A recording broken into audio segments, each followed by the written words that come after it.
This video is for you if you're struggling with setting boundaries, saying no, consistently prioritizing others over your own needs, or even if you cannot feel your own needs and wants.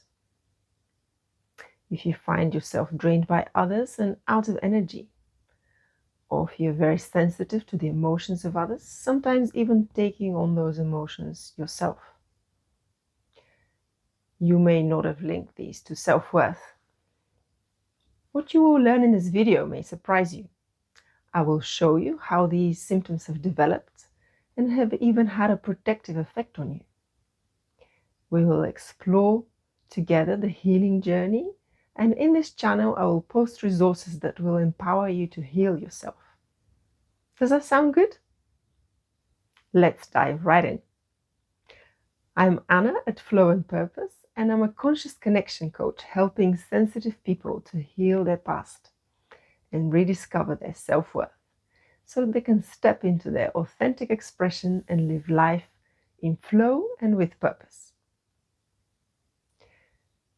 The first stage in overcoming low self-worth is discovering that it is something that affects you. Discovering low self-worth within yourself is paradoxically a sign of growth in consciousness. So don't be afraid to do your own detective work. Often low self-worth is hidden and unconscious, and outwardly to others it may look like confidence. This is my own story. I was a lawyer and outwardly successful. I was not reflective enough at the time, and I was mostly running. But if someone would have asked me, I would have guessed I had high self-worth due to my own outward work success.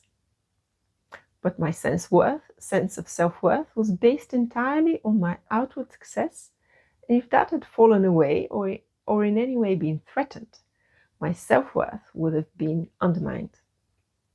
So in my story, it was not a failure at work that exposed this shaky foundation for self-worth, but the circumstances in which I found myself. I chose to stop my career as a lawyer to focus on other passions I had developed. But having made my choice, I was confronted by the surprising thought, would I have any friends if I gave up my law career? This was all a clear indication for me that my self-identity and self-image were tightly linked to my job and function. Leaving my career felt like free fall. This was one piece of the puzzle, the tying of my self-worth with my career success. And the second piece of the puzzle was that pointed me to the conclusion that I had low self-worth was reflecting on my own wants and needs. Having finished the legal career, I had the freedom to choose what I wanted to do and to be. However, even asking that question felt uneasy. Who was I to have wants and needs? It felt as if I was not supposed to have any. I realized that for me it was much easier to prioritize the needs and wants of others, be it family or friends. Asking the question what I wanted felt almost irrelevant. This led me to do some detective work and assess my life. I discovered that I often resorted to pleasing behavior. I had difficulty setting boundaries and saying no, especially in close relationships. I was always prioritizing the needs of others. If you are drawn to do your own detective work, there are videos on my channel, Flow and Purpose, that would guide you to do just that. So I was now aware of these limiting behaviors and the hidden limiting beliefs underlying them, but it felt like I had one more problem that I needed to get rid of. The more I tried to use my will to resist these patterns and beliefs, the more I was aware that this method didn't work, and I felt more and more desperate. Fighting against these patterns didn't help. It made me feel worse. Does this sound familiar to you? So here is the second breakthrough for me. It took me years to realize that, and I hope that it will help you on your journey, and I'm so happy to share this with you. So please let me know how this lands with you. What I call the second stage to overcoming low self-worth comes with the realization that these limiting beliefs, low self-worth, lack of boundaries, and so on, although they seem unexplainable or just part of our character, they have in fact had a useful function. They were fully functional and useful to us as children. Most of these patterns of relating and behavior have been learned by us at a young age. And at the time, they were very useful coping mechanisms. As I dived deep into the research on developmental psychology, I discovered that we as children have different developmental needs, but the need for attachment to our caregivers trumps all other needs. So when our need for attachment, in other words, to feel safe and secure with our caregivers, comes into conflict with any other need, it wins. So when it conflicts with our need to express ourselves authentically, or for the child who's entirely dependent on its caregivers, it is an automatic response that the need for attachment will triumph. With this realization that all these patterns that now limited me were at one time very helpful for my survival, I was able to soften. I no longer felt I needed to judge myself for not having or protecting my boundaries. I could feel grateful that these patterns had served me. I could even see that I had developed certain qualities and strengths as a result.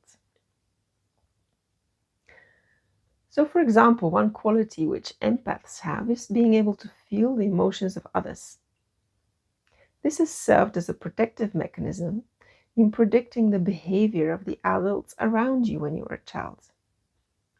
It has also given you a major skill in being able to tune into others and judge or even feel their internal state.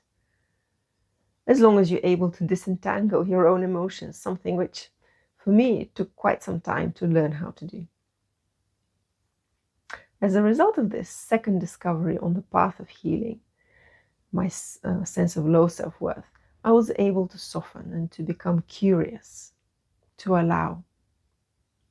I could allow all the suppressed emotions to surface so they could be transformed. I could see the triggering situations in daily life as triggering these old suppressed emotions. My sensitivity to criticism was no longer due to my boss making a small, constructively critical remark in an otherwise outstanding review. I could see that my old childhood wounds around criticism were being triggered. I was able to metaphorically hold my inner child and comfort her. I will be posting inner child meditations on my channel so you too can come into contact with this younger hurt part of you and give it what it needed long ago.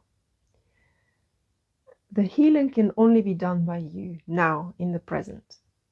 So if you'd like to be notified when these meditations come out, subscribe and press the notification button. The final and third breakthrough on healing my sense of low self-worth came through my long-standing interest in non-duality. I came to realize that everyone has unconditional self-worth as part of their being. This self-worth is not dependent on conditions of any kind, such as achievement or good looks or anything else. It is not linked to the body, mind, or the personality. It is completely innate. And to get in touch with this part of yourself, there's nothing that needs to be done, let go of, or overcome. It is simply here, in the present.